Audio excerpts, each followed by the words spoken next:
বাংলা শিশু সাহিত্য যে বা যারা লিখছে এখনো লিখেছে তাদের সম্মান জানাতে এগিয়ে এসেছিলেন সবার প্রথম যে মানুষটি, তার কথা প্রায়শই আমরা ভুলে যাই, তিনি ফটিকচন্দ্র বন্দ্যোপাধ্যায়। তিনি মাতার মা একটাই, কিন্তু এই শহরে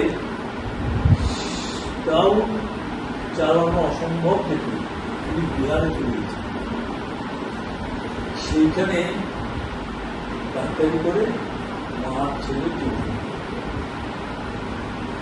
তা থেকে যে সামান্য রোজগার হচ্ছে সেই টাকা থেকে সেই বিহারে বসেও বাংলার কথা, বাংলার শিশু সাহিত্যিকদের কথা তার মাথায় তিনি ওখানে বসেই প্রথম শিশু সাহিত্যের পুরস্কার চালু করেছিলেন। তখন পুরস্কার মূল্য ছিল 5 টাকা। তাহলে দেখুন ফটিকবাবু যে কাজটা ওই সময় বহু আগে ভেবেছেন, শিশু সাহিত্যে সম্মান জানানোর ব্যাপারটা একেবারেই বলার মধ্যে আছে এখনো। তবু আমি বলবো একটা 5 স্থান করেছেন সাহিত্য অকাদেমি, তারা বাল সাহিত্য পুরস্কার চালু করেছেন এবং সরল দে, শৈলেন ঘোষ এটা পেয়েছেন। এবং শৈলেন ঘোষের বরাবর কিন্তু একটা আক্ষেপ ছিল যে শিশু সাহিত্যিকরা দ্বিতীয় শ্রেণীর নাগরিক। আমি নিজে তাকে প্রায় 13 বছর আগে তার সাথে কথা বলেছি, তার সাক্ষাৎকার নিয়েছি, সেগুলো আমাদের শিশু সাহিত্য একাডেমির এই যে প্রিয়জনের প্রাণের কথাতে সেটা প্রকাশও পেয়েছে। সেখানে যেমন বলেছেন, বিভিন্ন পত্র পত্রিকায় যারা সাক্ষাৎকার নিয়েছেন সেখানে বলেছেন। এবং আজকে সেই সৌভাগ্য আমার ঘটছে, আমি হিমাংশু সরকারের সামনে বসে আছি, যে হিমাংশু সরকার শৈলেন ঘোষের সাথে, নীরেন্দ্রনাথ চক্রবর্তীর সাথে এক আসনে বসেছিল।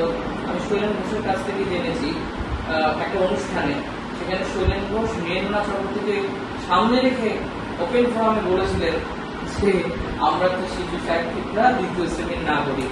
প্রচন্ড হতাশা, আক্ষেপ উনি। এবং উনি আমাদের সাক্ষাৎকার পর্বে বলেও ছিলেন যে পুরস্কারের জন্য লালায়িত তো থাকে না, পুরস্কার সম্মান জানানো হয়, সম্মানিত হন এবং লেখার জন্য একটা কর্তব্যবোধ, দায়িত্ববোধ বাড়িয়ে তোলে। এবং পরিষ্কার বলছেন যেখানে 1 লক্ষ টাকা দেওয়া হচ্ছে এমনি সাহিত্যে, যেটা তথাকথিতভাবে যদি আমি ধরি তাহলে বড়দের সাহিত্য, আর কি অদ্ভুত সাহিত্যের বেলায় বড়দের সাহিত্য মেনশন করা হচ্ছে না, তাতে কোনো আক্ষেপ নেই। কিন্তু শিশু সাহিত্য বলে যখন একটা রেপুটেশন ফেলে দেওয়া হচ্ছে 50,000, তাই এই বিষয়টা নিয়ে আমার আক্ষেপও ছিল। এবং নানান জনের সাথে আমরা কথা বলেছি, অনেকে এই বিষয়টা ভাবতেই চান। তো আপনি কি ভাবছেন? আপনি সেই সময় মঞ্চে ছিলেন, আপনি শিশু সাহিত্য আকাদেমির তখন সম্পাদক, উনি সভাপতি ছিলেন, আজকে আপনি সভাপতি, এবং আমাদের শিশু সাহিত্য আকাদেমি এই নিয়েও ভাবনা চিন্তা করবে, এটা প্রত্যাশা অনেকের কাছে। আপনি কি ভাবছেন? শিশু সাহিত্যিকদের যে দ্বিতীয় শ্রেণীর নাগরিক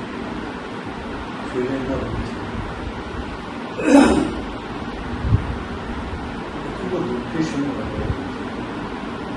এটা খুব যন্ত্রণার, কারণ প্রতি মুহূর্তে আমাদের সমাজ আঙুল দিয়ে দেখিয়ে দেয় তুমি পেছনের সাথে সামনের সাথে। এই যেটা প্রসঙ্গটা তুমি তুলেছ যে আগামী বাল সাহিত্য পুরস্কার, এটা শিশু সাহিত্যিকদের চালু দেওয়া হবে। খুব চিন্তা করো, বাল সাহিত্য পুরস্কার যে কমিটি, তার সভাপতিকে তখন যারা ছিলেন তারা, আমি তখনকারটাই বলছি, শৈলেন্দা যখন পেয়েছেন সভাপতিকে, তখন বোধহয় সুনীল গঙ্গোপাধ্যায়, বোধ হয় না সুনীল গঙ্গোপাধ্যায়। শিশু সাহিত্যিক এখানে বাংলা ভাষাভাষী অঞ্চলে ছিল না কেউ, কিংবা হিন্দিতে, উড়িয়ায় বা অন্য কোনো ভাষায় শিশু সাহিত্যিক কি ছিল না, তাদের কাউকে এই পদে বসানো যেত না। ওই সুনীলমণি তিনি আকাদেমিতে থাকবেন, বাল সাহিত্য পুরস্কারে এখানে যারা ছোটদের জন্যই লিখছেন আসলে এই তাদের জন্য ভাবনার একজন থাকলে মানসিকতাটা তৈরি হয়নি। আমি হ্যাঁ। বলেছি ভাবনার মানসিকতাটা, এটা এমন নয় যে ইচ্ছে করে দূরে ঠেলে ফেলে দেওয়া হয়েছে, তা নয়। আসলে এই মানসিকতাটা গড়ে ওঠেনি। হ্যাঁ, ভাবনা দিয়ে এটা কোনো আসে না যে এতে কি হয়, এর মনোভাব আমাকে ছোট করার জন্য বা শিল্পীকে ছোট করার জন্য মানে intentionally হচ্ছে না, না। ইন্টেনশন না। তার ধারণাই হচ্ছে যে ওতে কি হবে, একজন করলেই হবে, ওনার খুব সুনীলবাবু খুব নামটা, তা ওনারই করি। কিন্তু এটা যে ছোটদের বিভাগ, তাদের যে ছোটদের সাহিত্যের লোক থাকা দরকার, এই ধরনের ভাবনা চিন্তা এখনো আমাদের সমাজে নেই। সুতরাং উনি সেই আক্ষেপই বলেছেন, এই যে আমাদের পত্র পত্রিকাগুলো, ছোটদের অসংখ্য পত্র পত্রিকা, সত্যি সত্যি কজন শিশু সাহিত্যকে রাখা হয়েছে তার সম্পর্কে ভূমিকা। সুতরাং আমি দীর্ঘকাল দেখেছি, এখনো কে করছেন আমি জানি না, একটা ভালো আমি আগেরটা বলতে পারি কোন শিশু সাহিত্যকে তো দেখা যায়নি। আমরা নাম না করেও আর কিছু কিছু ক্ষেত্রে তো কিছুদিন শান্তিবাবু ছিলেন, শান্তিপ্রিয় বন্দ্যোপাধ্যায়, তিনি আসলে ক্রীড়া সাংবাদিক, খেলার উপর লিখতেন, ছোটদেরও কিছু লিখেছেন। এবং সুক্তারা যখন দায়িত্ব পেলেন তখন তো ভালোই লিখতেন, বিভিন্ন কাগজে লিখেছেন, সুক্তারা তো লিখেছেন। কিন্তু যখন তাকে মনোনয়ন দেওয়া হয়েছিল আমি জানি না কি ভাবনা থেকে, তখন শিশু সাহিত্যিকদের মধ্যে থেকে একজন পেয়েছি, এটা ভাবনা কাজ করছে কিনা আমার সন্দেহ আছে। বা এখন যে যিনি সম্পাদনা করছেন, এটা একটা উদাহরণ হিসেবে বলছি, এটা না এইরকম সমস্ত কাগজ। আমার যেটা মনে হচ্ছে যেমন স্বপন বুড়ো যে কাজটা করেছেন, মৌমাছি যে কাজটা করেছেন, শিশুদের সাথে মিশে শিশুদের মনের ভাবনা তার খোলা প্রয়োজন এবং তার সাথে জড়িয়ে গেছে দিয়ে তারা যখন সেটা নিয়ে কাজ করছেন, তার যে আউটপুটটা সেইটা যারা ওইভাবে ভাবেননি, ওইভাবে মেশেননি, বিশেষ করে এটা প্র্যাকটিক্যাল। এর আগে ইন্টারভিউতে আপনি বলেছিলেন যে ওই বাচ্চাটি মনস্তত্ত্বটা আমাকে মাথায় রাখতে হচ্ছে, কতক্ষণ সে ওই পড়াটা পড়ে আকর্ষণটা রাখতে পারবে, তারপরে কিন্তু তার আকর্ষণটা হারিয়ে যাবে। তাহলে ওইখানে সাইকোলজিক্যাল ভাবে তাকে ইমপ্রুভমেন্টটা রাখতে হবে যে হ্যাঁ এই পাশে। এইটা তো শিশুর সাথে মিশতে হবে, কিন্তু থিওরি পড়ে বই পড়ে পেডাগজি জেনে তো কিছু হবে না। না, এই শিশু সাহিত্যিকদের বিশেষ করে আমি শৈলেন্দার কথা বলতে, যখন শৈলেন্দার কথা বলি, শৈলেন্দা তো আগে আমাদের এই বেলায় থাকতেন, আমার বাড়ির খুব কাছে শিবতলা মোড়, এখানে ওই ভাড়া থাকতো। তো